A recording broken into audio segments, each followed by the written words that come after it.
your busy schedules and leaving your family behind and to come out and discuss and debate and hear about public policy, which we don't hear enough of, I think, in my view. And I want to thank Lynn Whitehouse, your executive director, and Christine Simpson, of course, the executive, for having me. And it's pretty unusual to have, a big city, condo-dwelling, cappuccino-loving, champagne socialist come out here and talk about this and debate Dr. No. So, it's a real pleasure. But, if a stranger arrived here today, didn't know Jordan, didn't know me, didn't know you, and he was told there's 2 debaters tonight, and here's the description, what would they conclude? One debater helped successfully eliminate the unfair 7% harmonized sales tax imposed by the government in a 2-year grassroots battle supported by citizens. That same debater opposed the 7% unfair carbon tax that was imposed by that same government. That same debater owns a small business for the last 17 years. He likes to shoot guns, even submachine guns where it's legal. And he drives a Ford Mustang with a V8. The other debater did not oppose the HST. His organization actually supported it, then stayed out of the biggest tax battle we've ever seen in this province and maybe in this country. He was an elected city councillor, even voted for tax increases above the rate of inflation 4 times. 5% 3 times, 4% once, over the vociferous objections of it sometimes, some made. He was involved in that political party that imposed those 2 taxes I just talked about. And he also was involved in a political party that at one point in 2002 raised the sales tax across BC from 7 to 7.5%. I know that he argued strongly the future of transit in Langley is light rail, which is good. And he worried his young daughters wouldn't see a sustainable transit service in their lifetime if things didn't change. He's now an employee of a shadowy group with undisclosed funding. And he holds no public meetings like this. They don't have members, they don't have policy, they just do whatever they feel like. So the first debater who's supporting the Mayor's Council on these enormous improvements, of course, and working with over 70 different groups, from labor to business to environment to students, community, others, in the Better Transit and Transportation Coalition is myself. And of course, the other debater who didn't just love higher taxes, but actually voted to increase them, is our friend Jordan Bateman.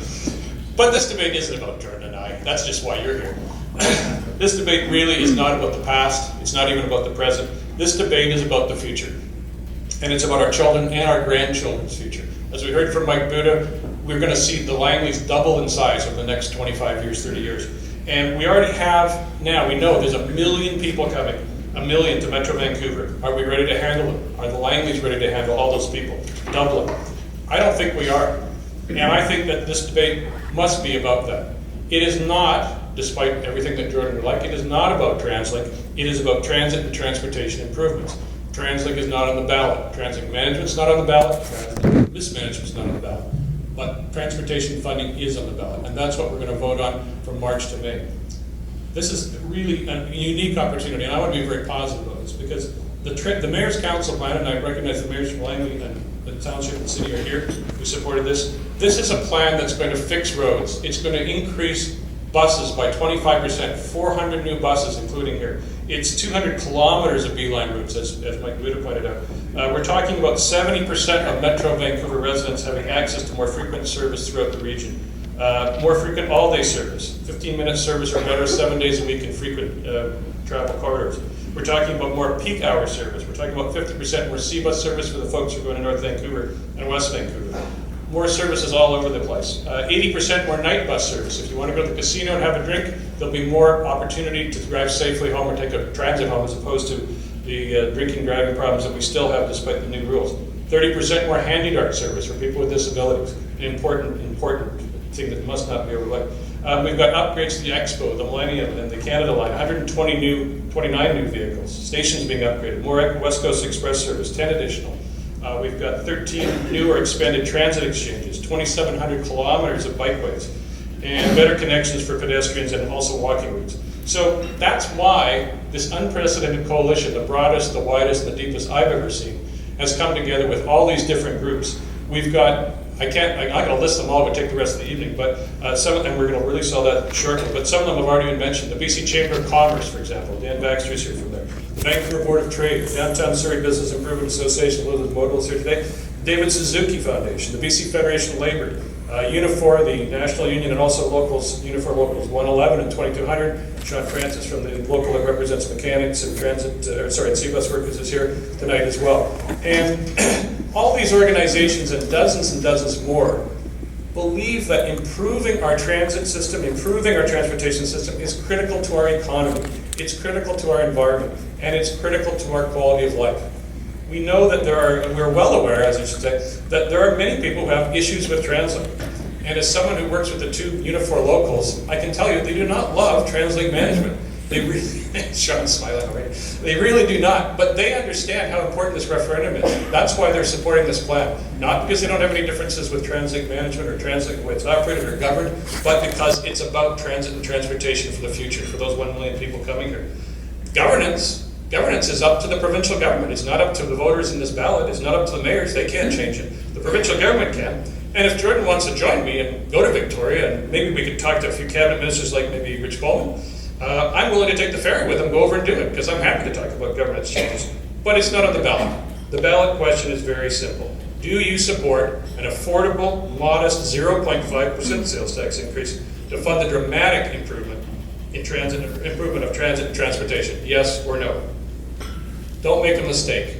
A no vote is not a I want changes to Translink vote, and I want more transit, and I want more transportation. A no vote is a no to more buses. It's a no to the Langley LRT line. It's a no to SkyTrain. It's no to the Patello Bridge. It's a no to road improvements. It's a no to night bus and sea bus improvements. No means no. You folks are in business. I'm in business. A customer comes in to look at one of your products. You ask them if they'd like to buy it. And they say no. That's a very clear no sale. That's not, I might buy something from you if you weren't here anymore, if you weren't the manager, if you known us anymore. So a no means no. In my view also, this plebiscite, this referendum, whatever you want to call it, is really a transaction.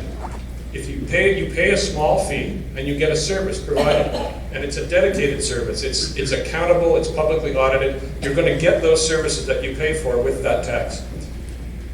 There's many other points that I could make, and I want to make sure we leave time for your questions if at all possible. So I'm going to wrap it up, but I want to say this. If Jordan Bateman and the Canadian Taxpayers Federation had their way 30 years ago, we'd have no Expo SkyTrain line. And how would we be doing with that, with our transit and economic system here without that? 15 years ago, if Jordan had his way, we'd have no Millennium SkyTrain line. 10 years ago, no Candle line. 5 years ago, no Evergreen line. We need to plan for the future. We need to be looking at all these routes that we're looking at now that we saw here in Langley, but all across the region, because we all work together. We have a regional economy, we have a regional structure here, and everybody depends on each other. So this vote is really about our future. It's about getting it right now for the 1 million people who are coming, for the doubling in the Langleys, and we really have a clear choice. We can vote yes for a better economy, improve our environment, reduce commute times by an average of 20 to 30 minutes a day, and enjoy a better quality of life. Or we can vote no and watch transit and transportation deteriorate with no new funding and rapidly increasing traffic and population. The choice is ours. It's a democratic choice. I appreciate your time listening to this, and I hope you will inform yourself as much as possible. Thanks for your time tonight.